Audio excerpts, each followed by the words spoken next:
go to First Friday. Oh, yeah. Look at some art. I stay ready, so I don't have to get ready. Ooh, snaps for Just kidding. No, I'm ready whenever you are. that. Love you so hard. Be like SpongeBob. Huh? Ready?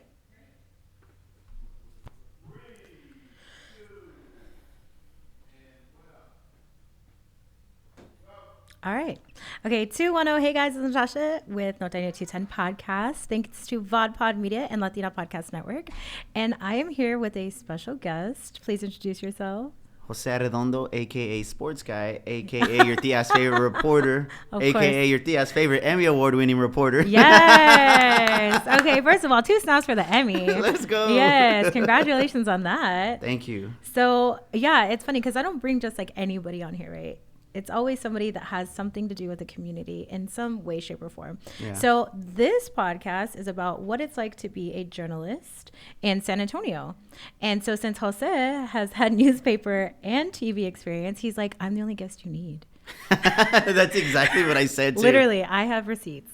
So, so here we are. So, okay, break it down. How long have you been in journalism? How did it start? All of that. How did it start? I love telling this story because I get to talk about my uncle. I had left the West Side in about, what was it, 2007? My mom was sick. So my uncle, who was this like real estate guru, took us in. He was my mom's brother-in-law. So I had wrote a story about this part of my life. So I called myself the Mexican Fresh Prince because he was my mom's brother-in-law. And when like he'd always teach me life lessons, whether it be organizing sodas into an ice chest properly. You know, Okay. like I used to just throw them in there. And I remember one day he's just like, hey, next time I ask you to do something, you do it right. I'm like, who does this guy think he is? Like, you're not even my blood.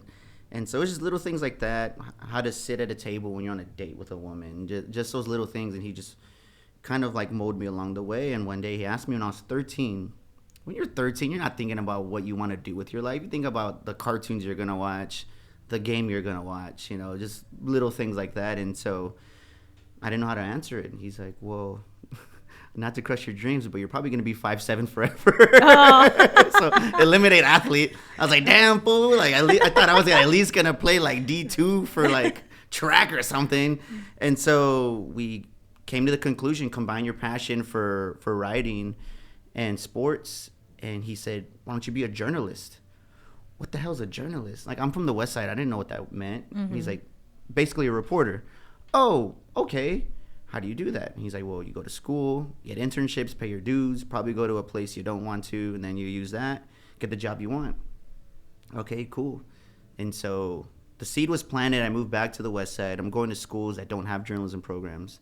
Then my mom dies. June 19th, 2010, worst day of my life. And so from there, I leave. I go to your alma mater, Lee. Mm-hmm. And so I asked my sister, who I was living with, I was like, hey, ask them if they have journalism. Turns out Lee had the best program in the state. You're welcome. Third best in the nation. Shout out Miss Brenda Sladden. She says she created a monster.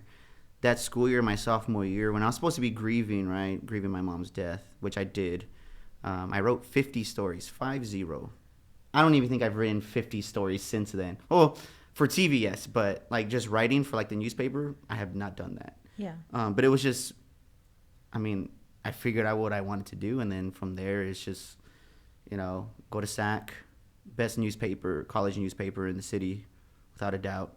From there, transfer to A&M San Antonio, still doing internships for Spectrum, La Prensa, Follow Media, which is a nonprofit that focused on inequality in San Antonio, which is a major issue in the city. Mm-hmm. And then graduated, paid my dues as a freelancer for the Express News, covering sports and community stuff, which was unheard of at the time, because if you freelance, you either do one thing and that's it. Mm-hmm. And so I was lucky to have mentors that opened doors for me and like, hey, you can do both. Mm-hmm. And then I got the call, December 2019. No, lying. October 2019. Hey, we're looking for a full-time TV reporter who can tell compelling stories. If you're interested, apply. I thought it was a joke. Yeah. So I called my now colleague, John Salazar, who works in the Valley. I was like, hey, fool, is this legit? He's like, yeah, man. He's like, we need you. When he said that, someone who I view as one of my mentors, he's like, we need your voice. And I was like, all right. I've never applied for a job so quickly in my life. So here I am. That's like the rushed version. We can dive into it later, but that was just kind of like how it happened. It was my tío who unfortunately passed away last year in January.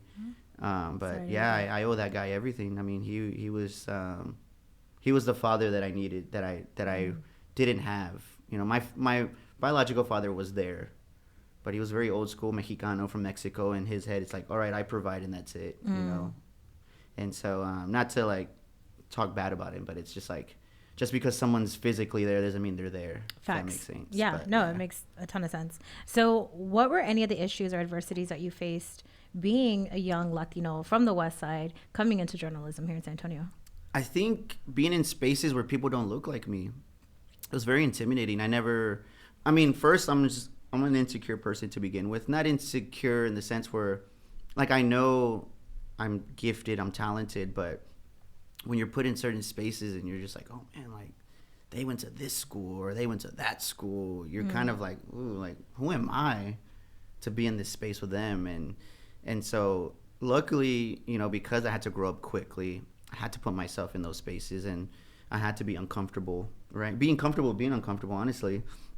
And so I remember when I interned with Spectrum, you know, I was a young Mexicano from the West Side, and you know, my mentor, who was technically my boss, was this white dude from Dallas, and he and I are friends to this day. Shout out Jeff Platt. But you're in the locker room with the Spurs, and you look around, and the only people that look like you are with Univision or Telemundo. Other than that, you don't see people who look like me, who are from similar barrios as me in these spaces. And so I'm looking around like, dang, like there's not a lot of us. Yeah. And so that was a challenge initially, but I had the right mentors. Vincent Davis, who is the best writer at the Express News, he came to my high school at Roosevelt, where I graduated from, and I was like, who's this guy? And we followed each other on Twitter, and I was like, dude, a verified account follow. This is 2012. Yeah. Like, I was like, oh my God. And he kept up with me. If I ever needed to interview somebody for a project, he was there. If I needed to shadow somebody, he would connect me with a reporter. So he really brought me into those spaces where I was scared to. Like, sometimes our professors would ask us, hey, did you reach out to the person you're supposed to shadow? And I would lie. I'm like, oh yeah, I did. I really didn't, because I was scared, because I didn't think I was worthy enough to shadow these people. And then when you're in these spaces, you're like, they put on their pants the same way I do. Like, they're not that much better than me. And so I was just lucky to have those mentors who made it easier for me. And because I'm very, I have a lot of anxiety. I get scared to approach people, right? Crazy to think about. I'm a TV reporter. No, you don't. Yeah. The only reason why I was able to connect with you is because of Roy. Roy told me about your story, and I was like, oh yeah, I'll be there for sure. But if someone would have told me, I'm like, well, it's COVID. Like, I'm not trying to bother that person, you know? Like, and they're a nurse too. Like, I don't think they want me breathing their air. And so I just had those mentors who put me in the place. Like, I'll never forget Vincent Davis. I did a story on these handball courts on the West Side, and well, it was for a blog that I created for myself because I wanted to write more aside from my school newspaper. And one day I get on Facebook and he shares it. And he's like, you found your voice, young man. Continue that stride.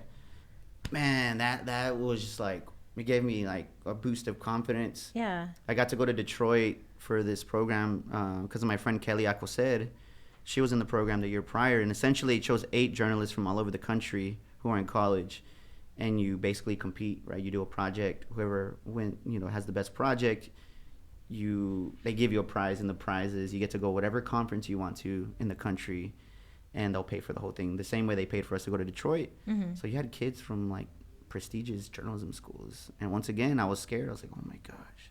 Luckily, Michael Quintanilla, who's one of my dearest friends, was one of the mentors that went up there. Nice. He made it a little bit easier for me, and then I feel people out, right? I'm like, okay, you kind of read the room. Yeah. You see like how people operate. And when it came to interviewing big CEOs for General Motors, because we covered the North American International Auto Show, the biggest auto show in the world, and everybody was scared. I was like, piece of cake. I've interviewed big people in San Antonio, like, and so I initiated the interviews. I ended up having the best project. Nice. And so they paid for me to go to a conference, which I chose the Black Journalist Conference in New Orleans, because I love New Orleans, and I wanted to finally feel like a minority, because here we're the majority. We right? are. We are. And so, but it's crazy, right? We get into those spaces. I Yeah. mean, you've seen it. I mean, you're a woman and Latina, so it's way worse for you than it is for me, because Facts. I always tell people at the end of the day, I'm a straight guy. So What? no, I mean, like Expand on that. Like being a straight guy, you have a lot of privilege. Like if I were queer, like I've learned this through Michael Quintanilla. Michael Quintanilla went through hell being one of the first queer Latino reporters in the country. He went through hell. And this man covered 9/11. He was covering fashion shows all over the world. Like, this dude has seen it all done. Everybody knows him as Mr. Fiesta. But I'm like, no, this guy is an incredible reporter. And he's like a walking Rolodex. So if you ever need anybody, just call him up and he'll know who to connect you with. Yeah. But that's what I say is, like, privilege, right? So, like, I'm a part of SAHJ, which gives away scholarships. I was a recipient of that scholarship. And a lot of young reporters come up to me and they ask me for advice, and some of them are women. And so I always give them advice to a certain point. I always tell them, like, hey, like, if you want, like, real advice that would help you, I'll connect you with a Latina that's, like, doing it. Sure. Because at the end of the day, I don't have to deal with being harassed. I don't have to deal with any, like, people trying to lowball me when it comes to negotiations. I'm not deal with any of that. Yeah. They do. And I can't sit here and give them a blueprint when that blueprint's only meant for people like me, straight men. Yeah. And so I always connect them with Latinas that are killing it, and so they could give them sound advice. You know what I mean?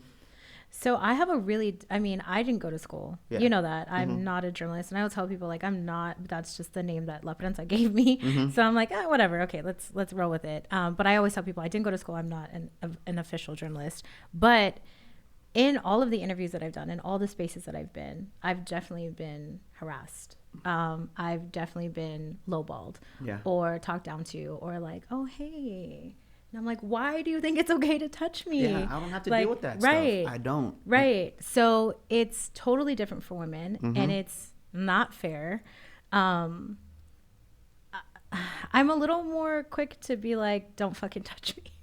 But then it's like, well, oh my God, what's wrong with you? Like, why are you being so rude? Yeah, and then or they like, flip the script, right? They flip the script and make it seem like you're the bad person because all you're doing is reacting the same way a normal person would. Right. You know, whether it's like you're a Latina or a black woman, they're like, oh, you're just as angry. No, like you're invading my space. Yeah. You're touching me without my consent. Right. You know, and that, so, or they're like really surprised that I'm educated. Yeah. Oh, like you're not just this. No, but they wouldn't do that to a man. You know what I mean? So, okay. So speaking of, I know that you're change the subject. Yeah. You are really heavy on supporting where you came from. 7207 all the time. Puro Hueso, right? Yeah. Have you ever run into somebody that's West Side that's like, oh man, like you're bougie now. Like you're not the same. It's crazy. I haven't, and I've been. That's good. I've been honestly like waiting to run into that. Just because like we always run into that, right? Whenever we make it out somewhere, people always do the "¿Quién te crees?" Like, who do you think you are? I have yet to. So I'm lucky. I'm not gonna say like, oh, I got haters. There's people who do like low key hate on you, but always. For the most part, everywhere I go, people genuinely show me love, and it's good because I'm not used to that. Yeah. You know, like people will come up to me, hey bro, like I love what you do, like you represent us, like you're our mouthpiece, like you're our megaphone to amplify us, and it makes me happy because like I think about work 24/7. I think about my community because I'm from here. It's very rare where someone gets to report in the city that they're from, and that's something I didn't know. Yeah, but it's true. So we have a lot of out-of-towners or people that come from out of state and they're reporting on like Fiesta or San Antonio history, and no offense to them if any of them see this, but like you don't know anything, and unless you really like delve into our community, I don't want to hear you talk about my community. Yeah, no, for sure. And it's like for me, right, like I know everything west side, but once I'm like in the south side or the east side and even in the north side, like I mean I lived all over the city, but I mainly grew up on the west side, so I know what it's like to grow up in those circumstances. But I don't know what it's like to grow up in the east side in an area where it's getting gentrified like crazy. Like, I don't know what that's like because the west side is doing a pretty good job of fighting back, right? You see those, barrio no se vende signs. You see a lot of gente who own their property who are, you know, they're fighting back. Yeah. And so, like, the east side was kind of caught off guard. And so I don't know what it's like to have grown up. Like, I have a lot of friends from the east side who are like, man, like that used to be a basketball court. Now it's a dog park for this bougie high rise. Yeah. And it's like, I don't know what that's like. I could go to my hood right now and the same basketball court's there, the same handball courts are there, the same taquerias are there. Yeah. And so like for me, it's about like, okay, let me let me take advantage of these resources that I have that are my friends, that are sources, and let them school me. So that way, I'm not like talking like someone who acts like they know what they're talking about. Yeah. Like if I don't know something, I'm legit gonna ask. I'm not those prideful dudes who are like, if I'm at a Target, hey, what aisle is this in? I'm not gonna spend 30 minutes trying to find it because I'm all terco. Hell no, man. I'm just like, I'm about my time. And so, there's some people who are like, well, why are you asking? I'm like, well, I mean, I'm not gonna sit here and walk around like blindly. Like I'm gonna ask them if I know someone has the wisdom or the knowledge, I'm gonna ask them. And why not? Yeah, why not? And a lot of people love to share wisdom. And I've been fortunate to have those mentors in my life who are like, yeah, for sure. Like I can connect you with so and so. Yeah. Like I don't have many people who are like stingy, I guess.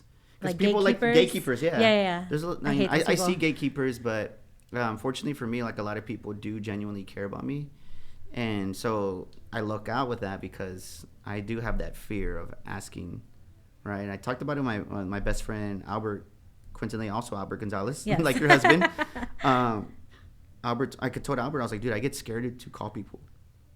I feel like I'm interrupting your day, which I am. I feel like I'm a nuisance. And especially after going through Uvalde, right? Like, we're slowly building these relationships with families. And if I were in their position, I would not talk to a reporter. I'm like, I'm trying to grieve my kid's death or my mom's death. Like, the last thing I want to think about is talking to a reporter. Yeah. And so my best friend Albert's like, hey, bro, like, sometimes I know you feel like people, like, you feel like you're a burden when people call you. He's like, you got to understand that a lot of people look forward to your phone call. Mm-hmm. And once he said that, it kind of changed the way I thought about myself because I call people and they're like, hey, what's up, man? Like, what's going on? And I'm like, oh, my God. Well, because you build relationships with people. You're not like, oh, you're just a story. Yes. Because people are more than just their story. Yes. So speaking of stories, what was one of the hardest stories you've ever done? And then what was one of the best stories? I guess one of the hardest... There's like three. There's Rena Castro, who started a nonprofit for her daughter who was killed due to teen dating violence. I met her. Yeah, I talked to her. Yeah, sad story. Yeah, actually, when is this gonna come out? In a minute. Oh, anniversary time maybe. No, before then, because I know when it was. Okay, because May 27th, the annual 5K to raise awareness on teen dating violence is happening. Mm-hmm. I'm actually gonna be a moderator for that. Me and Amanda Henderson, we're gonna be the MCs. Rena asked me, and I was like, "Well, it's an honor." Like, like she's like family to me now. But so her daughter was killed by her boyfriend that night of her birthday, going into the following day, and so Rena decided to start a nonprofit and go to high schools, middle schools, and talk to kids about this issue that is it's a legit issue. Because I mean, first of all, domestic violence is a big issue in this city. Yep. And, what we don't really recognize is like, oh, like, it can't happen to kids. It can happen to kids. And it can happen to kids from, domestic violence doesn't discriminate. You don't have to be poor to go through it. Like, you could be from a very affluent family and you'll go through it. And so that one was hard. Yeah, I had a full conversation with her. And not to, like, interrupt. Yeah, no, you're good. I was actually focusing on doing, implementing or creating a program about teen dating violence in a local nonprofit. Yeah. And I talked to her, and she was like, I back you 100%. She told me the whole story, and it's terrible. Yeah. And I was told no by my faculty because they said there wasn't enough data to support that it was a need. And so, that pissed me off. But anyway, moving on. No, that's terrible. No, it's terrible. Yeah. And it's crazy, right? Like, people, you have to wait for, like, a lot of bad things, right? You have to be reactive instead of proactive. Correct. Like in your situation, that's being proactive. Like, we're recognizing this issue. Like, how many more people have to die, or how many more people have to, like, go through abuse for us to be like, oh, this is an issue. Like, we shouldn't have to wait. Because it could happen to anybody. And so that story was difficult, but I've done it every year. And she always tells me, the first year she distributed the scholarship, I was the only reporter she called to do the story. And she's like, I know that you'll do a good job of being respectful. Yeah. And to me, that meant the world, because I'm like, wow, like, people are recognizing, like, my heart, because I have a big heart when it comes to, like you said earlier, like, they're more than just a story. Mm-hmm. I'll go to a story and you'll see all these news stations, right? Within like 30 minutes, they're out of there. Yeah. Right? They don't care. And it's and part of it's not the reporter's fault. It's the higher ups who are like, hey, we need this by 4 p.m. For me, I tell them like, hey, like I'm gonna spend some more time with you. I want to flesh this out. I want this to be a good story instead of a minute and a half slot on the 5 o'clock news. Like I want this to stand the test of time, and so I stress out about it sometimes because I'm like, oh man, I could have done a better job on that story. But people recognize it. A lot of people have told me like, you have a big heart. And another difficult story that I did was on Eva Mireles, who was one of the teachers killed in Uvalde. And she was a hero. She shielded her kids, you know, and absorbed those bullets. She did what she could. And I was there when they were painting her mural, and her whole family was there. Beautiful. The Mireles family, they're just good people, all of them. Her sisters. And so my homegirl, Monica, who runs a nonprofit in Austin called Mascotura, she teamed up with my buddy Abel Ortiz, who is an art professor in Uvalde. They teamed up and they did the 21 murals. And so when I got there, she told the families like, hey, like if any reporters come up to you, like I'll shoo them away. And then she told them, she's like Jose, like he's good people, like he's not gonna like hound y'all about anything. Literally, I spent 5 hours with them before I even asked a question on camera. You know, I spent time with them. I was like, they were playing all the bangers, man. They were playing the jams, and we were dancing, and like they were like, "Who's this guy? Like, he's a reporter. He's all dancing to Tejano." Yeah. And there was a moment, and it. Oh man, I remember when I was editing this, like I was crying like a baby. There's a part where a Marco Antonio Solis song comes on, and Adeline, who is Eva's daughter, Ruben's her husband. They stood in front of the mural as they were finishing it up. This Marco Antonio Solis song started playing, and it was weird timing. I had the camera on them, and I was just rolling. And the song, it says, "No hay nada más difícil que vivir sin ti." So like, there's nothing more difficult than to live without you. The timing of it just gives me goosebumps. Like it was crazy, and I captured it, and I was just crying, and then. You know, I finally approached Adeline, interviewed her, and she told me her mom loves to do karaoke. Y'all know I love to do karaoke. Yes. Her mom loved to sing Diamonds by Rihanna. And she even said too, she's like, my mom's not the great singer. She's like, but you give her the mic and you ain't getting it back. Yeah. And just hearing those beautiful stories about her, that was difficult. And the other day I just spent time with Eva's baby sister, Maggie, who lives here in San Antonio, and interviewing Maggie. Like we talked for like a good 35 minutes. I interviewed for 35 minutes and we just talked. Yeah. And afterwards, and she's like, man, like you made me feel so comfortable. Yeah.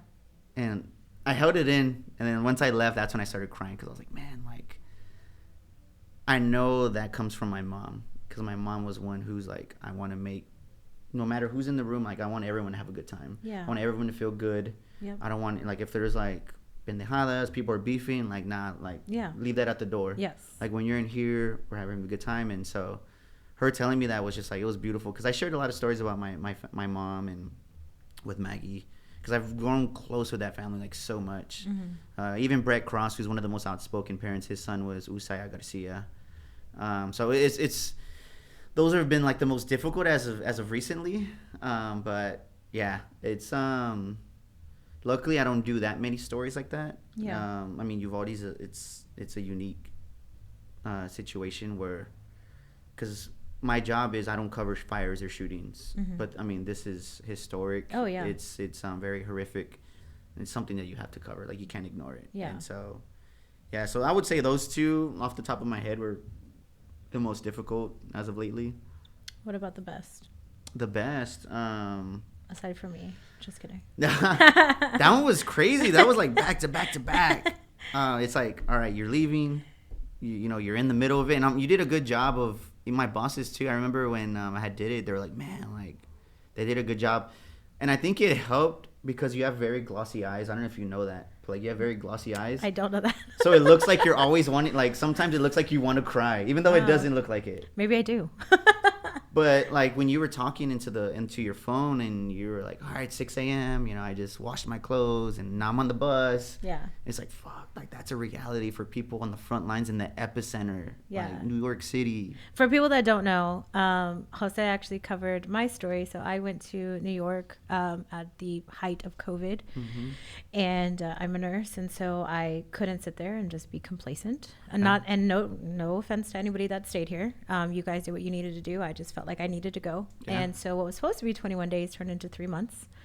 And so Jose was like, "Hey," he came over.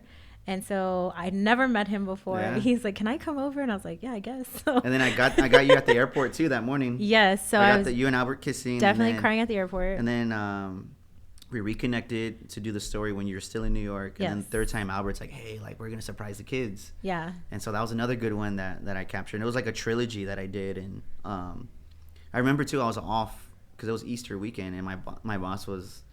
Because at that time, I was still barely new at Spectrum, and I was doing stories left and right. And they're like, "Hey, like, take some time off, bro. Like, you don't have to, like, do." But I'm like, there's so much going on in my city. Like, I have to. Yeah. And then when I go on vacation, I feel guilty, right? Like, there's stuff going on. And I know I can't do anything. I'm like, oh, you got to. So I've been good about not working on my vacation. Yeah. But it was Easter Day. Yeah, it was Easter Day. Because I remember them talking to me, and they said, "Can you come Sunday or Monday?" And Sunday was Easter, and I said, "Can I come Monday, because I don't know if I'm going to come back. So I want to have potentially my last Easter with my kids." Dude, that's scary, man. And they said, "Yeah, of course, but be here Monday before 10 p.m. And then you came over. Yeah, that was everyone did the drive-by parade. Yeah, that was crazy. But I mean, that was a great story. That was a great trilogy, honestly. And it was cool that like y'all were so comfortable letting me do that. Because I was like, man, because I know nurse stories was something that nobody could really get access to. Yeah. Because, like, I remember I did one on the COVID floor of university. That one was scary because I was, like, in this whole suit. Yep, bunny suit. Yeah, that was scary. Yeah. And I came in contact with someone who had COVID after that shoot. And that was scary because I'm like, oh, my, what am I going to do? Luckily, Spectrum News we had, like, 120 of COVID time, separate from sick time, separate from vacation, so that was good to know. But I mean, I would think best the one I do every year is on Dorothy Mundane. She's this 90-year-old black woman. I love her. Who lives on MLK, and I met her in 2018, and she drew me in with her charm because she was singing, and I was like, "Who is this old lady?" And I came up to her, and she made me Chiflado, right? So I'm interviewing her, and then somebody had came up to her, and I was still a writer at the time, and they're like, "I saw you on TV," and I was like, "Man, you're famous." And then she's all, "And look at your dimple," and I was like, "Oh, I only got one dimple. I got it from my mom." And so she invited me inside. I was like, "I don't want to intrude," and she's just like a walking Bible, and she's like, "Jesus fed 1,000 people with a loaf of bread and fish or whatever, something like that, right?" And it's like, all right. So she invited me. I had some sandwiches, the way she says it, sandwiches, vegetable soup, and some cookies. And like, you look at her wall, like, it's nothing but family photos, like typical like abuelita. Yeah. But it's it's grandma. And so that was cool. So I do a story with her almost every year. I love doing that story with her. I don't know. There's so many that I love because I literally put everything into them. You do. I've seen it. I've seen you work. Everything, and it's just like people don't see that, but the people that I do interview, they see it. Yeah. And that's all that matters. Like, I don't care if 1 million people don't see it. As long as the people I interview see it, I'm good. Yeah. So I know we touched on it a little bit, but I'm all about keeping shit real, right? And like the good, the bad, the ugly. So we know some of the good. Like, what's like the ugly shit of journalism? I think going back to people not being respectful. I remember I went to a protest, and it was about a 13-year-old boy that was killed. And there's this one reporter. I'm not going to name them. But I mean, you could. Nah, I'm not. But they were so adamant about interviewing the family. When the family said from the get-go, we're not going to do any media after this rally. Sure. They're grieving families. And so that reporter felt so entitled. And I think that's the ugly of journalism, right? People feel entitled. And I think it goes back to like people not that look like us, that we're not in these spaces. Because usually when you're in journalism, you have to pay your dues a lot. Like, you got to struggle. Luckily, I didn't have to, right? My first TV job was a statewide network. That's crazy. I was supposed to go to, like, technically the path to this job that I have to go to a rink-a-dink market pay my dues there. Yeah. Go to like a small town. I didn't have to do that. I'd put in all the work here in San Antonio that was more than enough for people to be like, all right, we'll take a chance on this guy. Yeah. Which it was a big gamble. I had no TV experience, and they thought I was worthy enough to kind of build this formula around me. And so that's been really neat. And so, can you say where you work, or do you not want to? I work at Spectrum News 1. We didn't say it? Mm-mm. Yeah, I work at Spectrum News 1. We're a statewide TV network. So people in Austin, Dallas, Laredo, the Rio Grande Valley, El Paso, they see me on TV every day. So that's really neat. So when I do stories in El Mero Hueso, when I do those stories on the true history of Fiesta, when I do the stories on, the housing crisis in San Antonio, everybody all over the state gets to see them. Mm-hmm. And it's a hyper-local story, right? It's not like, oh, Joe Schmo from Dallas came down to San Antonio and interviewed some people. It's like, no, I know people who are going through it. Yeah. I interviewed a lady who was displaced in Del Rio from San Antonio, just because she was living in a very ugly apartment complex. Yeah. And so I think the ugly is the entitlement, right? You have a lot of people who mean well, right? But they come from privilege. Because in order to make it here, like I said, going back to the struggle, I did a free, Spectrum now has a paid internship, but back then it wasn't. So I would give up my serving shifts at Alamo Draft House. Shifts that paid for my car note, my rent, all that. Mm-hmm. And there was times where I'm like, dang, we're going to have to stretch these dollars, these next couple of weeks, because we missed out on a serving shift on the weekend because I was covering the Spurs for Spectrum as an intern. Yeah. So those sacrifices, if I came from a privileged background, I wouldn't have to worry about stressing out about that. Yeah. And so you see a lot of more white folks in this industry, right? Mm-hmm. And no offense to them, but they mean well sometimes.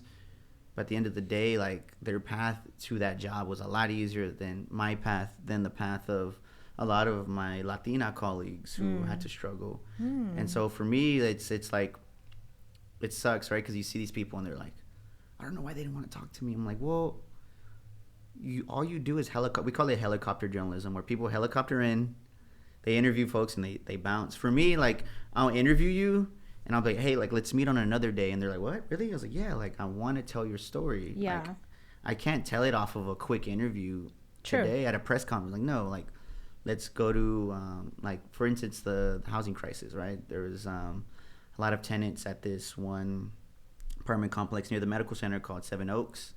I did about 4 or 5 stories on that because those people were living in just poor conditions. Mm-hmm. So I followed them from June of last year to now. Now that we have a tenants bill of rights, now we have a program that basically will fine apartment or property owners who don't take care of their tenants. Yeah. It's because these people fought for so long, but along the way, a lot of people, some became homeless. Yeah, and it that's sucks. sad. It sucks, but yeah, like, entitlement in journalism, it pisses me off so much. Cause, do you think that there's like racism or sexism in journalism still? Oh yeah, for sure. Mm-hmm. I hear stories all the time from a lot of women, and we those women, we keep it between us. Like, unless it shouldn't be that way though. Yeah. I don't mean to cut you off, but fuck that. Yeah, it shouldn't. Like, I was talking with a good friend of mine, and she was telling me, like, she gets harassed by PIOs. What's a PIO? Like, PIO is basically a PR person for an entity. That's disgusting. And it's like, wait, what? And it gets me mad, but, like, at the end of the day, it's their story to tell. Whenever they're ready, I'll support them. But isn't it sad that as journalists, people who tell stories are unable to tell their story of their struggle? Oh, the irony in that. Damn.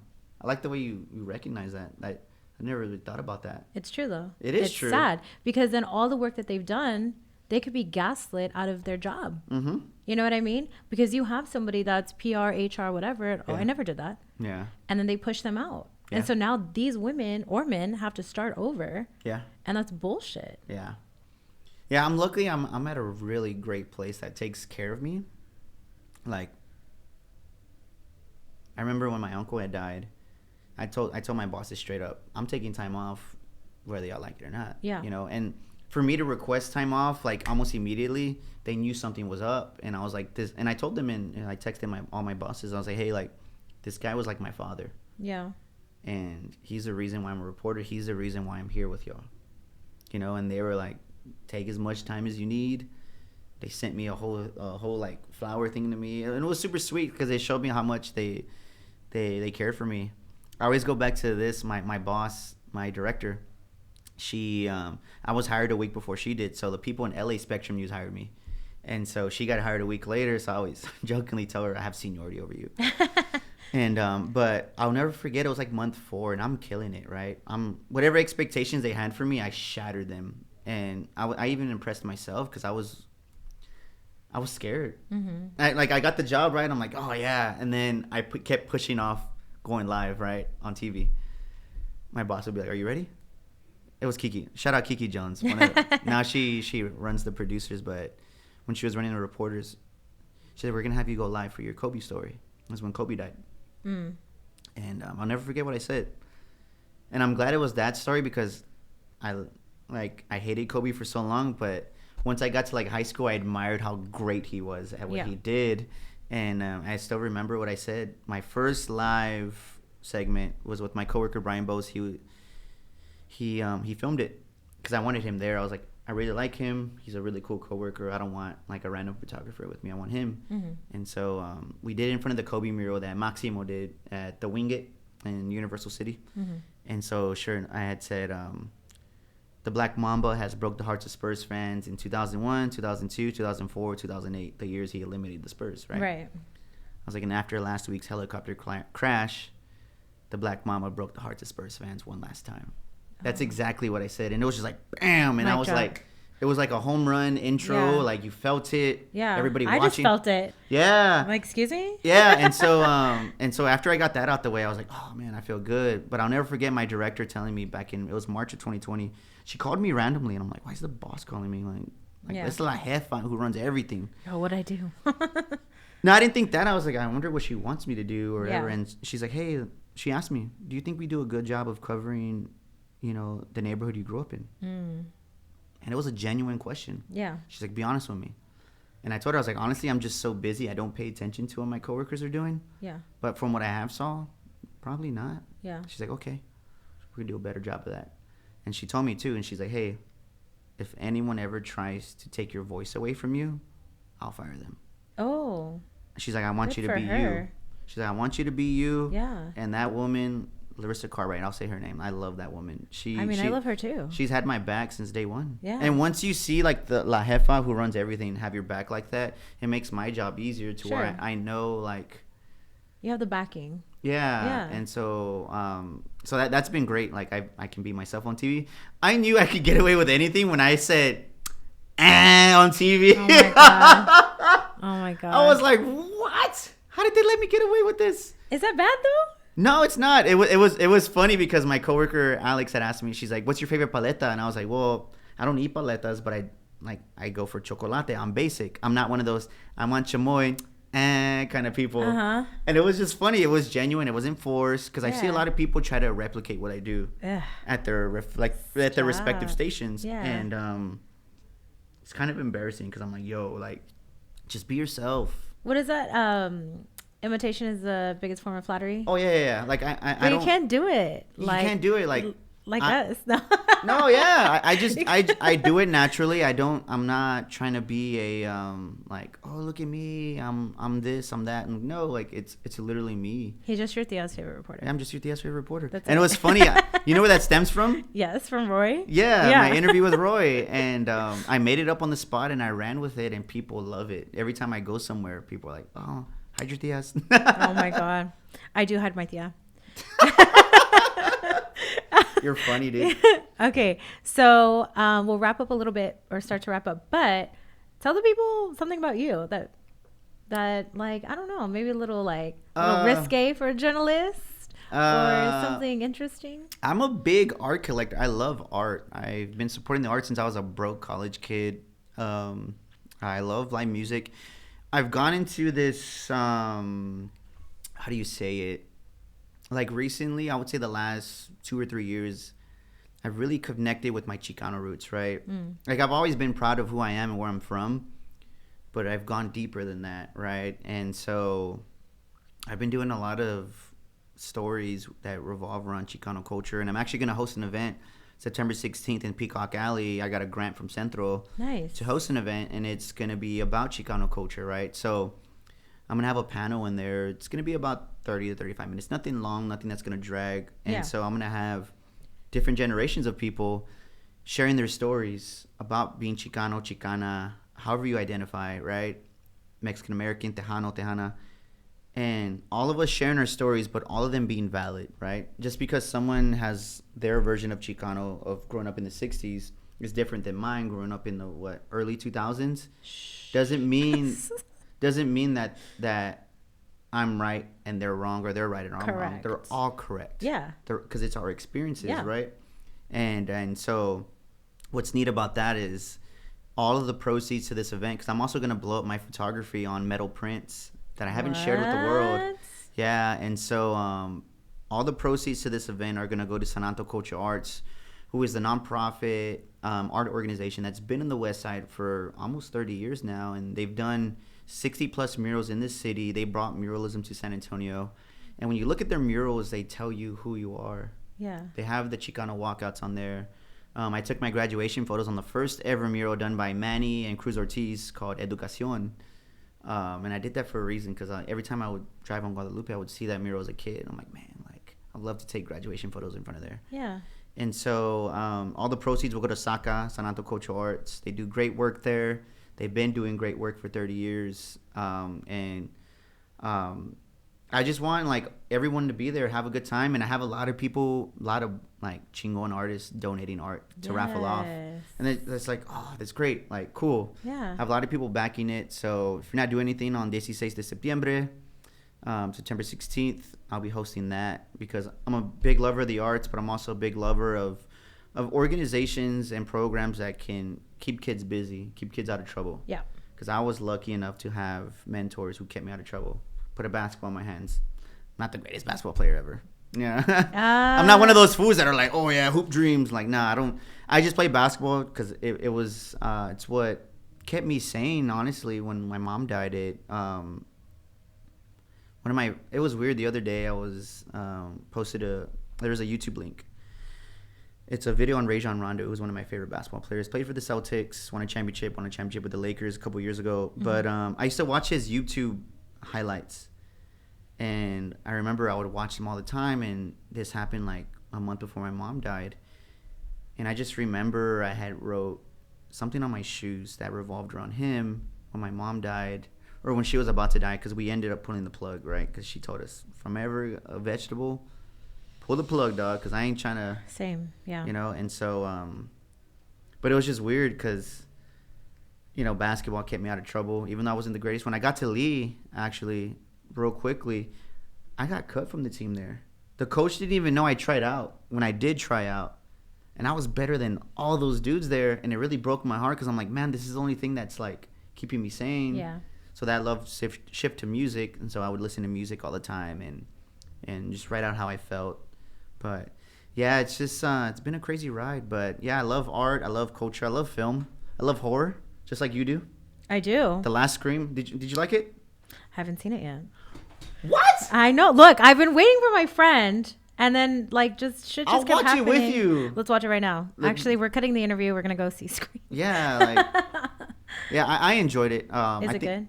It's really good. I got my girls Jenna, right, and then Demi's in it. She's supposed to be in it. Demi who? Lovato. I don't remember her. Like a cameo. I don't know.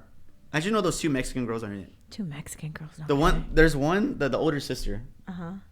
The one who's Billy's daughter, I guess. Right? Uh-huh. She is gorgeous. Okay, moving on. But she was a badass in that film. Like if I'm in like in a horror scenario, don't ruin it. I want her to have my back. Okay. Because I know like she'll get shit done. I'm like, I got your back. I'm a badass. Yeah. I mean, you love horror. Yes. I know you love horror. Yes. I know how to not die. I know. We're going to be like, oh, creepy house. We'll go the other way. Yeah, no thank you. We're not going to be like Scooby-Doo. Let's go investigate, gang. Like, oh my God. Yeah. All right. Well, so how do people find you? Twitter, Instagram, Facebook, for all the tias. The Book of Faces. Who go on live on Facebook and nobody's watching. On Moco Space. Moco Space. Now, Sports Guy Jose, very, very simple. It's been my handle since like 2015. Now you can't change it because you're verified. I know, dude. Like, if you're paying for a verification, I'm sorry. Like, relax. Like, calm down. I earned my verification, No, and y'all are just paying for it out here. You knew somebody. That's why. There's a lot of people paying for it. I'm like, oh my god, and they're like, oh, I got verified. Let's celebrate. I'm like, calmate, way. But you can find me on the west side. You can find me anywhere in San Antonio, honestly. But approach me. I'm very approachable. Just know that I'm more scared to approach you than you are to approach me. And he talks a lot. So once you approach him, like, you're good. Yeah, I'll talk your ear off. Yeah. Because nobody listens. My job is to listen to other people, so it's very rare, and I'm glad we're doing this. Yeah. I thought I was going to cry. Did you? Yeah. You should cry. It makes for good ratings. Oh, my God. Can you cry? When I was a boy, my dad said we were going to play catch. Oh, shit. And we didn't play catch. Yeah. True. Okay, random but true story. My dad told me he was going to go buy me a puzzle for us to do together, and he never came back. Damn, that's worse than the milk store. Yeah. Like, dang. On that note. At least you know, like, milk can, like, expire. Puzzles don't expire. It's true. Damn, that's got Still waiting for that puzzle, dude. Damn. Right? Sad. Anyway, okay. Okay. So, all right. So people know where to find you. Hit him up. Slide in his DMs. Not like that, or maybe like that. I don't know. The tias do, though. They God. really, oh my God. Sorry if my tia slid in your DMs. She actually called me during this. But thank you so much for being one of my guests on my podcast. No, thank you. I've been wanting to be interviewed by you for the longest time, and I'm sorry to make this drag a little bit longer, but because when we did our interview on your anniversary back in November 2020, was it November, December? No, it was around your birthday. Oh, yeah. It was like short. That was a short, and I'm like, when's Natasha going to do an in-depth? I've been seeing her interview all these people. No, hombre. Except this for is her the most homeboy. in-depth. Yeah. But yeah, I'm glad we did this. Like, Yeah. I've been looking forward to this. I've just been looking forward to talk to somebody. Not that I don't have anybody to talk to, but just on a platform, because I feel like people think I'm happy all the time. And we have our moments, right? We're human. We have feelings. We feel sad. And so glad I was able to talk about personal stuff that people may not know about me. Yeah, that's the whole point. Yeah, so thank you so much. This is great. Yeah, You're course. fucking killing it, girl. Thank you. How the fuck do you have time to do all these things? Like, literally, I don't know how you have time to do all these things, but you need to give me the formula, because, bruh. I have a couple clones in the closet. Dang, I knew it. Yeah. I knew I saw that's Natasha Norteño 210 clone at Market Square. No, I was there. I do the fun stuff. They do the boring stuff. Yeah. But no, thank you again. I really appreciate it. And guys, again, shout out to VodPod Media for housing, producing, not editing, because I don't edit none of this. You get what you get. It's raw, baby. And to Latina Podcast Network, thank you for housing my platform and for having me be a part of your podcast network. And thank you guys. So I'll see you on the next one. All right, bye.